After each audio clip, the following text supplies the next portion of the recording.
बिस्मिल्लाहिर्रहमानिर्रहीम। अस्सलाम वालेकुम नाज़रीन, मैं हूं इब्रार हुसैन। सबसे पहले दिन भर की अहम 11 हेडलाइंस। वज़रा एक दूसरे के खिलाफ बयानबाजी से इज्तनाब करें, वज़ीर आज़म इमरान खान। कोरोना की बजाय वज़रा एक दूसरे से लड़ रहे हैं, शहबाज शरीफ।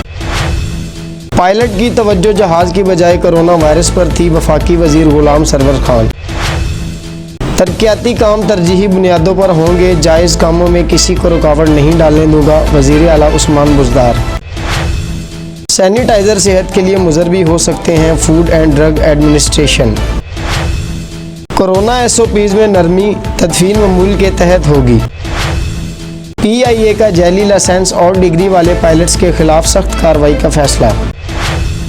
हर ओवरसीज़ पाकिस्तानी के साथ फ्रॉड हुआ और घरों पर कब्जे हुए, इस्लामाबाद हाई कोर्ट।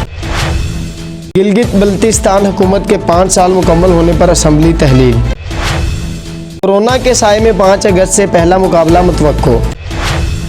खैबर पख्तूनख्वा में SOPs के तहत मवेशी मंडियों की इजाज़त देने का फैसला। नाज़रीन, ये थी आज दिन भर की 11 हेडलाइंस। इब्रार हुसैन को दीजिए इजाज़त। मज़ीद अपडेट्स के लिए देखते रहें BBC 11 हेडलाइन न्यूज़।